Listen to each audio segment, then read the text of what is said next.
So, Bob, are you a gamer? Were you a gamer? I think gamer is a cool name now. I don't think what I did was cool when I was playing with my Atari 2600, but I did rule the world in asteroids in the day. So I did spend quite a bit of time joystick in hand. And then, my first engineering job, that's what we did as 22, 23-year-old engineers, is we played Doom 2, I think, and shot each other up. So yeah, I've done some gaming, and I still try to get some time now to do it. How about you? So I think I learned more about networking. I know I'm a tech director, but I learned my early days of networking, not studying technology, but setting up LAN games, right? And for us, it was Doom and Doom 2 as well, a little bit of Quake. And, we'd all just pile our ridiculously large PCs into our cars, drive to somebody's house, set up a network, and then play.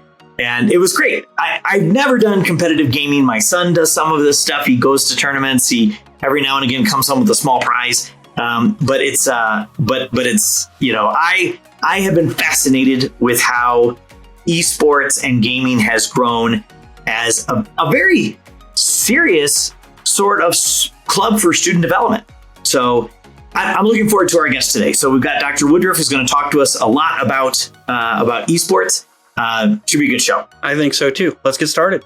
Well, welcome everybody. So today we are joined by Dr. Richard Woodruff, commissioner and founder of the CCEL, which is the Central California Esports League. Dr. Woodruff has been involved in K-12 Esports for over 6 years and is a retired pro esports player. Dr. Woodruff has spent over 17 years studying stress and wellness. These studies, along with formal research, have led to the creation of resources and techniques that Dr. Woodruff has been using to better support staff with enhanced stress management and EQ development, accelerating the learning process of new skills, team building, resiliency, rapid decompression of high stress, shifting perspectives of stressors, general wellness, and more. Dr. Woodruff is also an advocate for K-12 esports, leadership development, career development, and preparedness, and empowering the voices of the community. Dr. Woodruff, welcome to the show.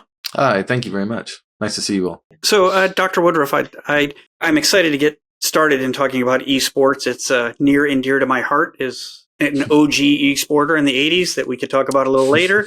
But let's start with setting the stage for you and how you ended up here. You are the regional director of Innovative Technology at Aspire Public Schools. Tell us a bit about what that entails. What did you do day to day? And how do you end up in a position like that? For sure. And this will probably segue nicely into how the league actually started too. So at the time, the administration of the Central Valley Regional Office for Aspire Public Schools was wanting to see how could we use EdTech maybe in new and innovative ways at our school sites to help inspire, creativity and just get kids really just pumped up about, science, STEM, etc. And so we started messing with the idea of like fabrication labs or fab labs or, tinker spaces, where we could put Vex Robotics, etc. And so I started meeting with all of the principals within the Central Valley region, having conversations with them about, what kind of technology do you have? What is your vision for the future? What have your students asked for? And all of this led to my stopping at Langston Hughes Academy in Stockton and having a conversation with the principal. And about midway through, as we were talking about making a fab lab there, a student comes in by the name of Noah Tuatavuki and looks at the principal, looks at me and says, "Is this the person?" Principal nods.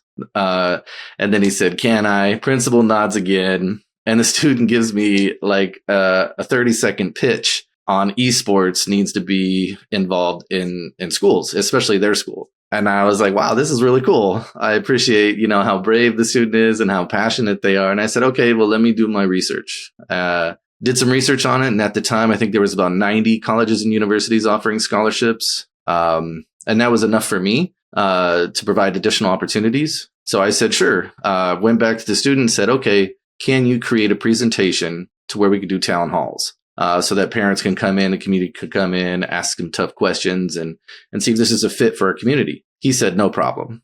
So not only him, but I think it was 4 or 5 of his friends who were probably the team. So they create the presentation. We do the town halls, parents asking tough questions, but unanimously, the parents accepted it. The educators accepted it. And so we decided to move forward with a pilot. Dr. Woodruff, what year was this? Oh, this had to have been 2017, I think it was. Okay. Yeah. Okay. 2016, 2017, somewhere in there. And we were just going to go between two high schools. And we were going to use the game League of Legends because that was the game they had pitched. That game at the time could run on almost any computer lab computer, so we didn't really have to invest in anything. It was something that we just had to work with IT. And so we went for it. And then as I was doing more town halls at more schools, at the second school, I did a town hall there. A parent was there who happened to have been the director of IT at the time for Lodi Unified School District because her son was a student there. And so she was asking really good questions, but I guess I passed because she went back and told her super, and the super was interested, then the board approved it, and they wanted to go all in district wide. But before they did that, they piloted with one of their comprehensives. And so we had two relatively small high schools playing against a major comprehensive high school. And by the next year, they went district wide. We had other districts that were reaching out to us, and we've just pretty much exponentially been growing. And I think we're at about 13 districts now, to include charter management organizations, private institutions, county offices of ed. We just have a lot of support from them. And it's just kind of followed me through my K-12 career. No matter where I've been going, they've been asking me to create these things or to support these things. And it's just been a wild ride. What are some of the questions you encountered in those town halls? So probably the most obvious one I would say is, is violence, a thing, or is there violence in the game? Do these games have ratings? What is your, due diligence, or what is your process on selecting these games? But at the time we only had one game, and the ESRB for League of Legends at the time, I believe, was T for teen. And that's part of what led to our decision to support League of Legends, because the characters are very small. So there's not really any gratuitous, violence or anything like that. Could play on almost anything. And it had the most amount of college and professional pathways. And so parents were able to sign off on that. So explain to our listeners, and basically that's me saying, explain to me, how, what do you mean it had more professional and career pathways? Sure. So when we looked into colleges and when we reached out to colleges and universities, that was at the time, that was the big ticket. That was the game that they were looking for players for. And then if you looked in the professional arena at the time, the League of Legends Worlds was having, I believe, almost more than the Super Bowl here in the United States as far as viewership worldwide. And they were just putting a lot of money into that.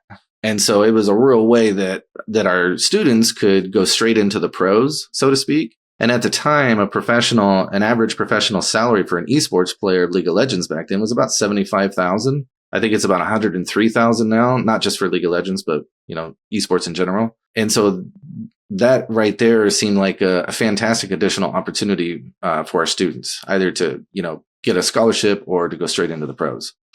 Okay, so Bob, I know I'm occupying too much of this. No, big surprise, right? There are so many. There's so many questions, Alex. Right? This is what I want to talk about. Yeah, this is great. So, so had you done your pro playing prior to this? Yeah. Or were you doing? Okay, so tell me a little bit about what is esports in K-12 look like, and how is that different than some of the pro work? Sure. So this is where I kind of or collegiate, actually. I mean, because I'm also kind of interested in high school, K-12, collegiate, pro, and I think you can jump, right? Like you don't have to go to collegiate to play pro, right? For sure, yeah. And I think they all use the same moniker of esports, but I think there's almost three somewhat separate entities, such that pro, it's, for the money, for selling merchandise, for selling airtime and influencing, etc. And colleges, it's kind of like an amateur version of that. Like they're getting ready to move into something like that, or to maybe to create their own brand or something along those lines. Whereas in K-12, it's maybe a little bit of that, but it's more so of providing an engagement conduit for students who maybe never really were able to identify with their school, or maybe never really able to identify with academics. So it's a way that we can kind of bring that together.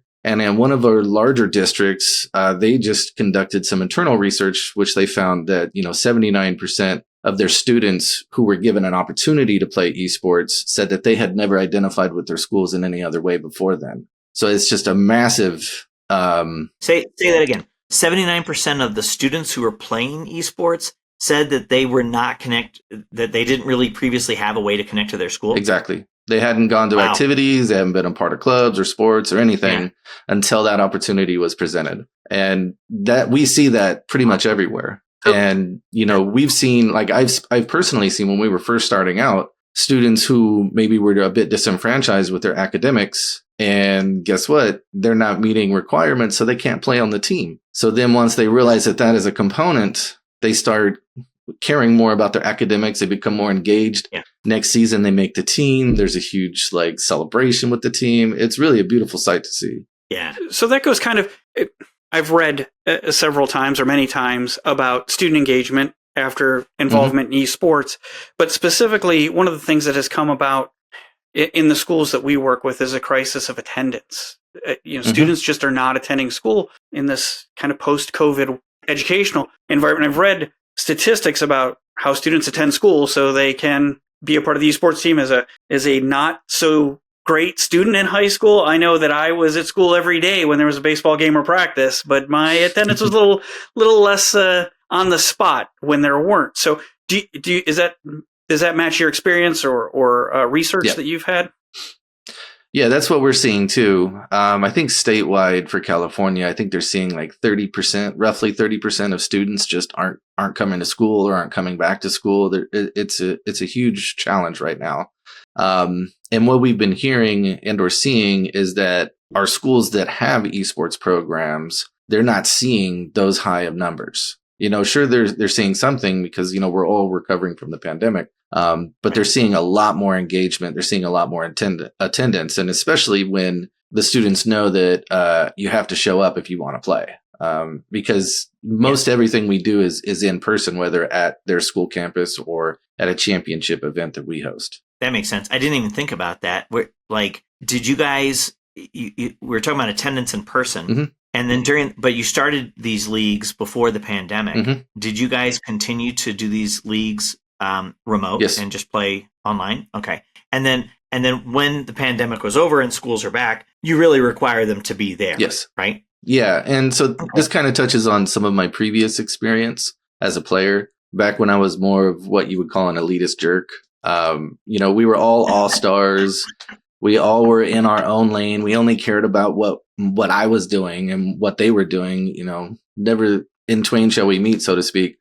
And it was really toxic, and I was exposed to a lot of toxicity. And it wasn't until I started playing overseas and seeing a more collectivistic perspective, which really, I kind of tell the story of kind of saved my life, as I am an autistic person and I've had most of my life has been socially very difficult. And it wasn't until I started playing in those less collectivistic societies, basically, that taught me a lot about myself and community and playing together, which I then tried to bring back to the esports league that we were starting. And so we asked the students, would you like to see each other in person more often?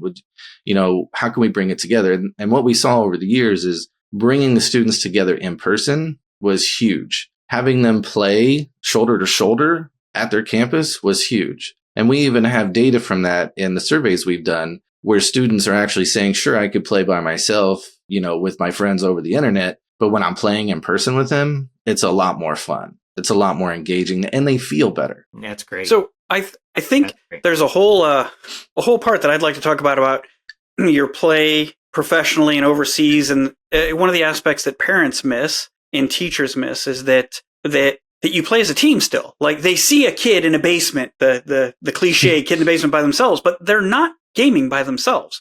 I still game some myself. And when I'm doing iRacing, I do it with friends. Like that's, even though I'm by myself at my gaming, but I want to talk about that. But right now, one of the things that came, I want to talk about the students still and esports as it relates to our students still directly is, there's an article in EdTech that said esports thrives in K-12 schools for reasons other than gameplay. So far we've talked about the gaming aspect. What other reasons are you referring to? That's a really good point and question. And that's something that I've kind of shifted gears into promoting more, not just for the league, but for the larger esports community, being on podcasts and being on TV to kind of share that part, which is building the culture in the community of esports. And it's kind of like creating an environment that flips the script of, when you're in a silo, when you're by yourself playing a game, it's a lot easier to be toxic or to be exposed to toxicity. But when you have people that you know in person, or even if you're playing across the nation, so to speak, or across the world,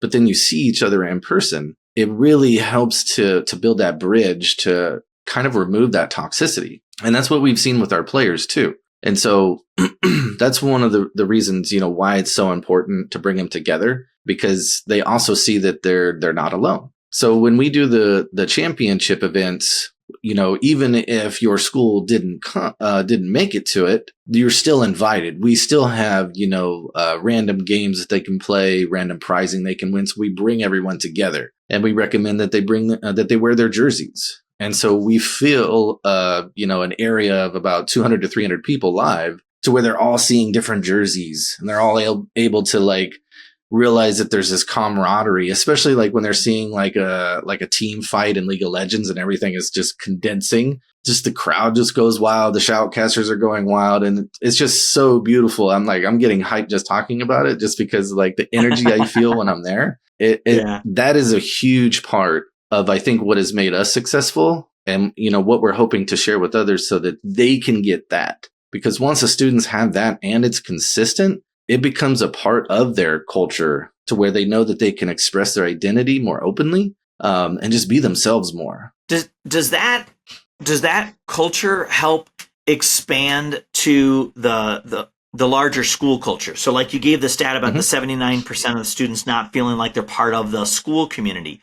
What you described, I get, and it's amazing and awesome for these kids to have that feeling of team, community, support, fun, camaraderie. How does that move into or translate or transfer into the school culture outside of esports within that school community? For sure. And I think that's a really good question. What we've seen is the students take on more of a wider perspective of their identity in the community, to where it's no longer just themselves or their 2 or 3 friends or 4 friends. Now they're a part of a team. They have a coach, but now they're also part of the school, because they had that big disconnect where they didn't feel connected to the school. And so as they become more connected to the school, they start to ask for things. They start to advocate. They start to say, well, how can we, talk to colleges about this? How can we meet professionals about this? And it just, it's really an interesting component, because we're just now starting to see that over the past couple of years, because I guess we've been consistent enough to where it's just naturally starting to grow in schools and districts. But it's been really fascinating to see. Yeah, I actually want to get back to some of that at the end of this discussion about where it's going and where it's growing. But I'm a culture hack. I love seeing culture. One of my sort of favorite sort of business phrases is that culture eats strategy for breakfast, right? When you've got a culture of people that believe and act in a similar way, it will drive everything. So I was fascinated at the beginning. You also talked about how, when you were starting these teams with the various communities, you did these parent town halls. So this is going beyond just the kids and the school. Yep. Now we're really talking to the community. Yep. What ways does esports serve the community or draw in the community beyond the walls of the school? Very good question. And this has particularly been resonating with me. So I'm also a part of the European Esports Research Network. And what they've been finding, because they're a bit ahead of the United States in esports and how it's marrying professional and academics, et cetera. And what they've been finding is that their professional outlets, their corporations, their businesses are preferring gamers, because what they're finding is that more often people who go through their gaming programs or who are gamers are exhibiting things like grit, determination, leadership, communication skills, working in teams and things of that sort. To a degree even larger than other sports, or just to the degree that sports also provides that? Yeah, and I'm glad that you mentioned that. I'm not necessarily saying that it doesn't exist in anywhere else, but what they are finding is that it exists more often with students who are gamers. Really? Yes. Awesome. And so they're more likely to employ them, which has also allowed their universities to expand their esports programming, which here in the United States, I believe we're just now starting to have universities that are doing those sorts of things. And so I've seen students, who are parts of our program and others go out into the community to do things. They're more likely to create something or volunteer. And this reminds me of something that I saw the London mayor do. The mayor of London found that they had a large population of unemployed people who also were around the same age as people who were gamers. So the mayor of London doubled down and brought in gaming companies and universities to try and create pathways for, do you want to design a game or be part of the gaming industry, and was able to basically kneecap their unemployment rates for those targeted ages, sure. Which is something I definitely want to work with local municipalities to be like, this worked over there. This could work here. Wow. I was not aware of that. Mm-hmm. I mean, right now we've got a low unemployment rate, but that particular population actually is struggling. 18 to 28, I think, was the age.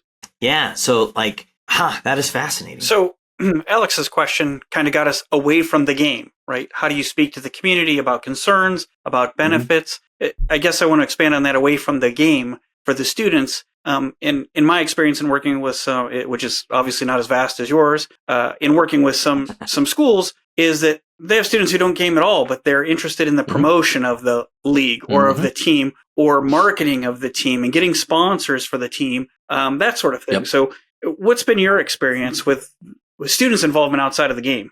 For sure. And I really appreciate you bringing that up. And so we've probably seen that maybe really start to pick up about 3 years ago. Just kind of in the middle of the pandemic, kind of moving out of it, like influencing. There's so many people that want to be an influencer.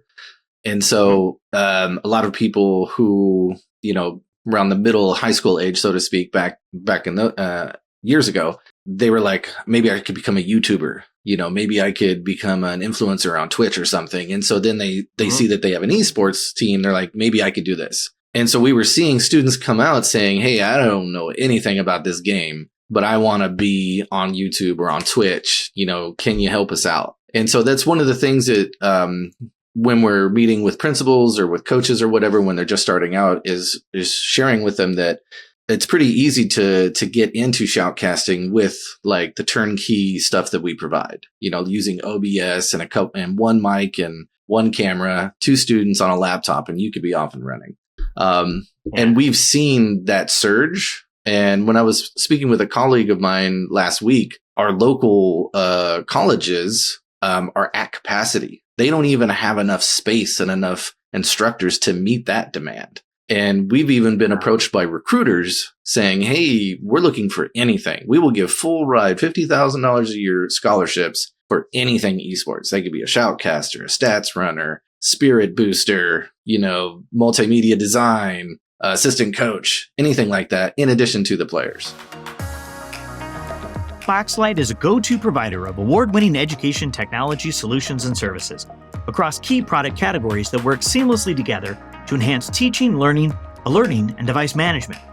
Boxlight family includes Mimeo for award-winning education interactive flat panels, STEM products and curriculum, Front Row for industry-leading classroom audio and school-wide communications, including emergency notification and response, CleverTouch Technologies for advanced interactive and non-interactive displays, and EOS Education for professional development and services. Visit boxlight.com today to learn more. Boxlight, better solutions, better results. So colleges are giving money for non-players? Correct. In their esports program? Yep. Wow. Those are more of your private and faith-based universities, but yes. Okay. I was surprised to hear my son, plays a few instruments and writes a little bit of music. And he sold his first song. And he sold it. The song that he sold, or he got a commission, I guess. Mm-hmm. He didn't sell an existing song. He got a commission to create an intro music for a Twitch podcaster on esports. Yep. Right. I've been seeing that. And so it was his, it was great that esports ended up being his sort of first musical commission. and I, and we do stuff at Pacific One Source. We support schools with esports. That one was not even on my radar. So I appreciate you sharing that. And there's another one to that too, is graphical overlays and bleed through transitions for like OBS.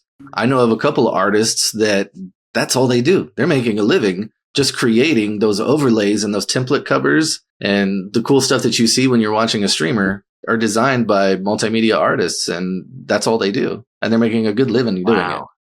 Wow. What an industry. Mm-hmm. Do you have a sense of how large the esports industry is globally, like from a financial level? Do you have any idea? I would say about 3 years ago, I heard around 3 billion. I'm thinking now it's probably closer to 4, maybe 4.5 billion, even maybe more. And I know some of the tech companies have been scaling back a bit, because now that we're coming out of the pandemic, they're kind of reorganizing.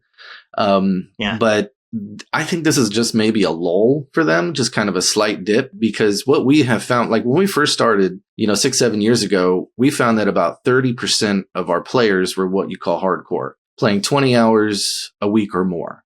Since then, and nationally now that I've been discussing with other organizations, we're up to about 47% are there. And so we see this as increasing. And so by the time these students are in college, outside of college, they're going to be very esports hungry. They're going to have teams, or they're going to want teams. They're going to be wearing merch to represent. Just as you see someone wearing a Golden State Warriors jersey or something like that, you're going to be seeing more of your Cloud9s, your 100 Thieves, or maybe some new entity. So, Dr. Woodruff, your numbers match, I think, our experiences with the draw of gaming, right? I mean, that's why we're talking about esports, is because it draws students, that magnetic quality of it. Have you encountered or have advice for managing that sort of addictive behavior that comes with gaming? I mean, I know I've especially at the height of the pandemic, I'd sit down at my gaming computer and 10 o'clock, and I'm just going to go a couple rounds here, and then it's 3 a.m. Oh my God! And I at least play a responsible adult on TV, so it's like, what happens to a kid who finds that far more important than school or whatever else? And what do we do about it? For sure, I think this is definitely a growing concern. And some of our colleagues, friends in Europe are doing research on this. And basically, there's several things that can be done. So like if you're an adult and you're a gamer and you find that you're, maybe gaming a little more than you want to, set some alarms. It's like even myself, if I know I have a meeting to be, or if I have something I have to do, I'm setting an alarm. So I'm only playing for 30 minutes, because sometimes when you play, you lose track of time. I mean, they're designed that way for the most part. And especially if you're playing with friends, that time could just disappear. And so for students, what we have found is when parents are more involved with speaking to their kids about the games that they're playing, like really being interested. And so like, in what game are you playing and what are you doing in the game? And not like as an authoritative person, but just as coming from a place of curiosity, and then asking them how they're progressing in the game, like just really basically caring about something that the student really cares about in the game. And what we find is that students will probably play the game less and interact with the parents and the family more, because they're not necessarily feeling like they just have to stay in the game to get that same validation perspective. And it's really been fascinating. And I've been tracking this outside of even our league for years. And so being more involved can definitely help with that. Great. So, kind of a logistical question that I've been asked. Bob, did you have follow-up questions on that? Because I didn't want to. Because it's an interesting topic, and one that a lot of parents struggle with. So I think that's a fantastic answer, because that answer about getting them, more connected in their human lives is precisely what they want anyway, right? So, like, the solution to the addiction is the very thing that they're seeking and hoping, right? Yes. Which esports and team management and community involvement can get. And I think that's just so. I think it's beautiful. I think it's really wonderful. So, thank you. So I get asked a lot just from schools, and I don't have the best answer for this, and I don't think anyone better than a founder could. But how do schools get started? So a district doesn't have a local esports league near them. They don't have an esports expert in the building. No parents, no kids are pulling somebody in like you to say, this guy? Yeah. Okay. So how does a school that has students that are interested in esports get it off the ground without, having any of that infrastructure in house? For sure. Great question. And something we get quite often. So it really depends on, how big the interest is, and do you want to walk or do you want to run?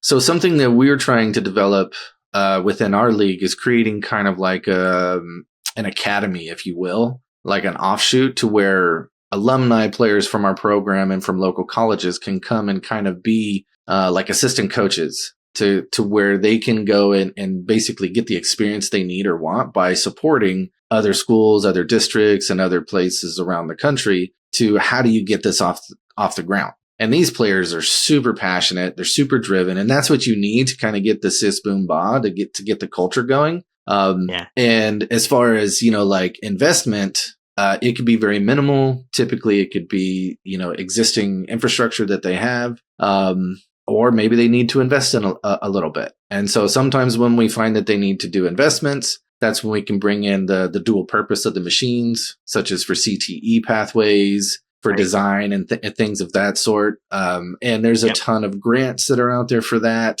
And being able to dual purpose a machine is just a win-win for everybody. So speak a little bit. Let me dig into that one just a little bit, because that's the follow-up question is where do I go to get the talent, and then also where do I get the money? So you mentioned that there's grants out there. Yep. What kind of grant funding is out there for esports, or the other things that you might use your esports computers for? For sure. So far we haven't really found any, grant funding, federal funding or statewide funding for esports specifically. Okay. And even our private grant entities typically don't want to fund a sport. But what we do find is there's a ton of funding out there for engagement, for after school or expanded learning opportunities. Yep. Title I, there's also CTE pathways. And so all of these can fund the actual hardware, the infrastructure that you might need to provide these. But the funding sources have to be used initially for something else, which we find usually mirrors something they already have or something they've been wanting to do in the first place. So that just kind of fits that part. And then in addition to that, that's when we can provide, maybe somebody to support them with getting a league off the ground or connecting them with coaches or something like that to bring in the esports component of it. So you teach drafting on AutoCAD during the day on these machines, and then after class, you fire up Rocket League and you get more students interested in school and in the concepts involved with esports. 100%. Yeah, we're finding drafting, multimedia design, journalism, entrepreneurship, those types of pathways tend to be a good fit, and computer science, like coding.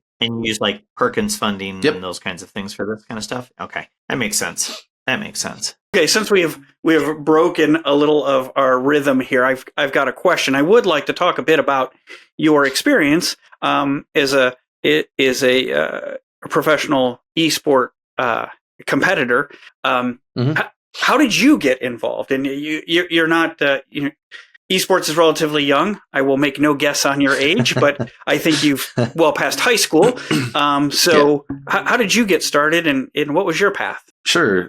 This was before all the glamour of your Cloud9s and your $1 million pots and things of that nature. This was back in the days or the era of Quake and Unreal tournaments. $500 to $1,000 per tournament. And then right around this time, World of Warcraft. So I was paid by like groups, families, to basically support them with running a guild, running a raid, helping them to see in-game content. Because before this, I was working with other guilds for world first, server first, grinding 6 hours a night with a team of, anywhere from 10 to 40 people, 4 days a week.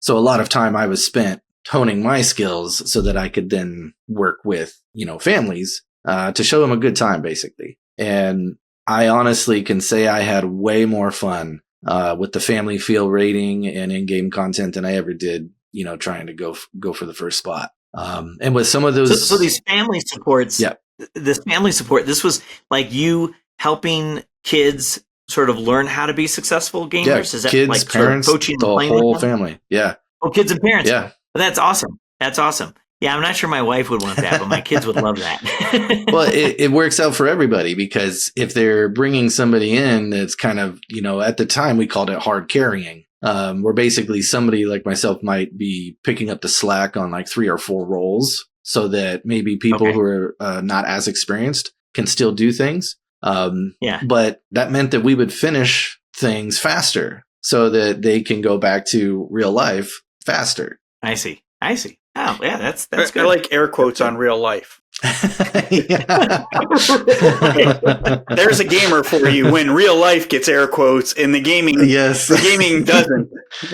Hey, I appreciate you saying that, and that's something that I want to bring up. Is the whole thing about digital identity. Your in-game name, your IGN. And that's something like, so myself, I've been working on developing some social emotional learning video game curriculum, and it's been going over very well. And one of the most powerful lessons is talking about your digital identity and your real world identity and how you bridge them together. Because a lot of the players that we have, when we bring them to events and things in front of people, typically very shy, not used to doing things like that. But when we say, hey, we're going to introduce you by your IGN, we're not going to introduce you by your real name, so to speak. And they are just like, oh, wow, really? So they become a lot more confident. They become a lot less shy. You'll see them like do a pose or a dab or something when they're on stage. It's really beautiful to see. Awesome. As we start to kind of bridge that into, the real world, so to speak. Into the real world. So, esports really, as an act, I know you've been doing this for a long time, and if you go way back, the Quake, the Dooms, the old days, and that kind of stuff, it's been around for a while. But really, like you said, as sort of an industry, it's still pretty young. And esports as a K-12 activity is still pretty young. Mm-hmm. What do you think the future of esports is going to look like in education? Wow. Yeah. Definitely very young. I still have, very entry level, so to speak, conversations. I find it interesting because I've been doing it for so long, and we have so many people we've been working with that it's just a natural thing for us. And so when I go into these new environments, sometimes I'm having to start from scratch, so to speak. And it's just this is where it's going. Traditional sports and esports, it is the way it's going to be. It's better for us to create pathways and conduits for our students to see that our schools have this, believe in it, it's a part of it, as opposed to not. Because like when I was sharing earlier, a pretty good size portion of students are disenfranchised with their schools' offerings for inclusion and engagement. But when you bring on something like this, we're talking about almost half your student population are going to be hardcore gamers. And so being able to provide this is like saying, hey, your school welcomes you. Like if I had a very difficult time in high school, and if I'd had something like this, I'd have been there early. I'd have been staying late. And that's something that we are seeing our students doing. And it's just, we need to get ahead of this. And so for people who maybe have some difficulty with it, please send them my way. I've had tough conversations. I've had good conversations, and we have data to support that this is, far greater than just playing video games. Right. Yeah. No, it's awesome.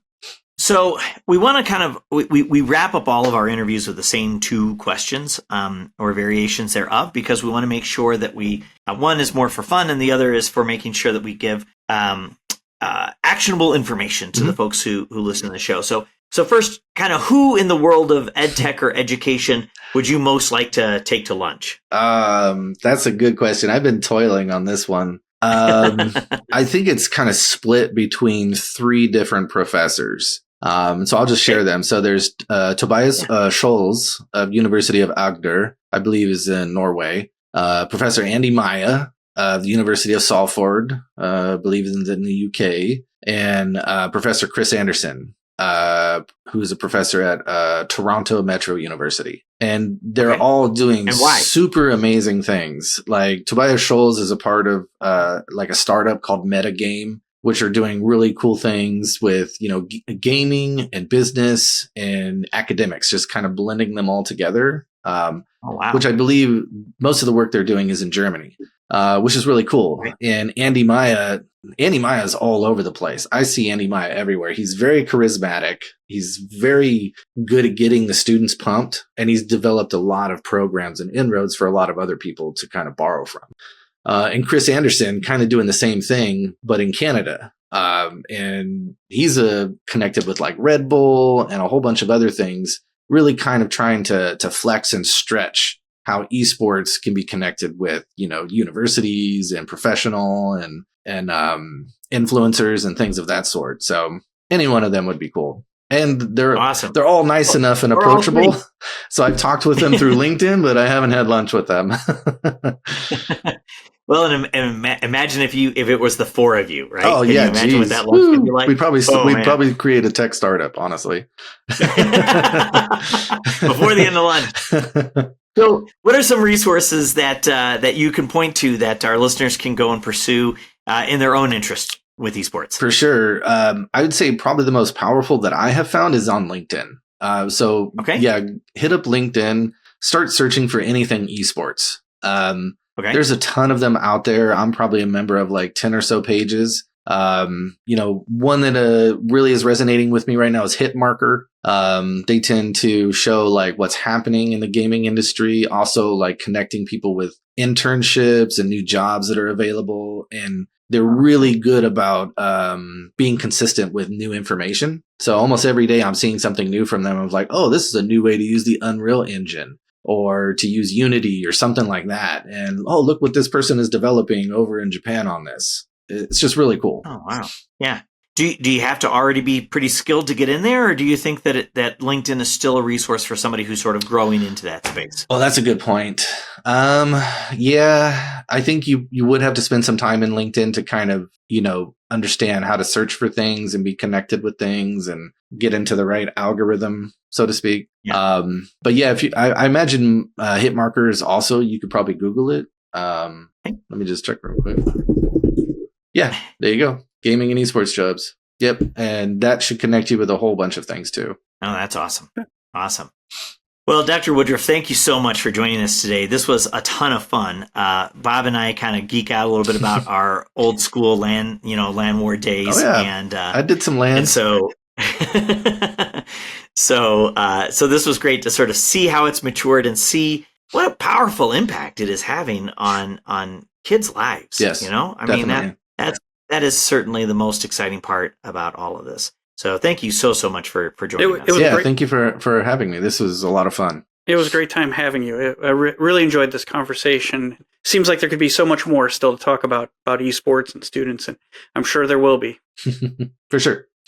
All right. So I think that can sort of conclude what we do for our show. We got plenty of information. They want us to come up with good 35 minutes, and we were on a 35 plus minute stretch uninterrupted. Like, the editors are going to love us because no dead air. They're going to be like, I hardly have to do anything. Clip the beginning, clip the end, clip where Alex threw us all off and killed that rhythm that we had, and then wrap it all up. So This should be a pretty easy show for them to do. We're looking to launch our shows after the 25th. Okay. So that's when our first shows are going to go. We haven't decided the order of who's going to go where. Part of that's going to be determined based off of who's sponsoring the episodes and all that kind of stuff.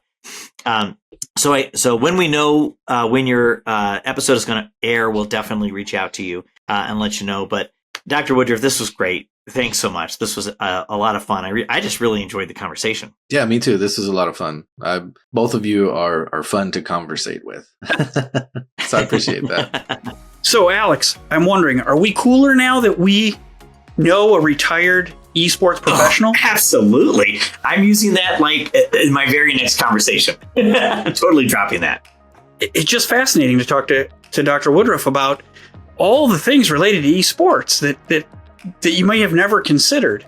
Just outside of the game in the community, I know that you lit up when he talked about his engagement with the community. What were you thinking about? Oh, man. So there's a lot of people who want to stop gaming, right? And I loved how he started his conversations with reaching out to the community and doing parent meetings. Like that was before they even decided as to whether or not they were going to do a team. They started that way because I think there's so many community connections for esports in terms of like community sponsorship, community pride, like a football team and that kind of stuff. But also the time that he took to talk about the developmental benefits parents in the community just need to hear. I thought that was great. I'll bet this will be the only time we have a guest who is a PhD wearing an esports jersey, right? Like that was just awesome. I know. I have an esports jersey, and I wish I'd have worn it, but I don't have a PhD. But I know that the EdTech team, our company, has put together an esports team. And now I've got to get them jerseys, and I'll have one, and I'm going to wear it for one of these. The next time we talk to somebody about esports, I'm going to have an EdTech jersey on to prove that, well, I'm cool because I know Dr. Woodruff. Right. I think it's awesome that you had I just think it's awesome that you have an EdTech esports team. And now it's making me think that I need to reach out to our collaborators and see if we can have an educational collaborators team and we can have a throwdown. I have a hunch you would crush us.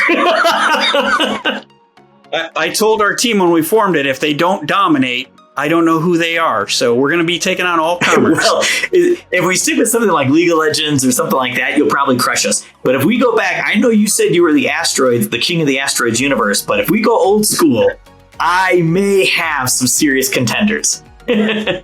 We'll call that the Masters division when we go back and play on the Atari 2600s. That'll be the Masters division, like in golf, right? All right, everyone, we will let you know what happens with the esports throwdown between educational collaborators and EdTech. Thanks so much for joining our show today. Learning Through Technology, a K-12 EdTech podcast, is brought to you by Pacific OneSource, a family of companies centered around serving the K-12 community. To learn more about how educators can leverage technology to drive successful educational outcomes, check us out at www.pacificonesource.com. Connect with us by searching for Learning Through Technology in Apple Podcasts, Spotify, Google, or anywhere else podcasts are found, and click subscribe so you don't miss an episode. On behalf of the team at Pacific OneSource, thanks for joining us.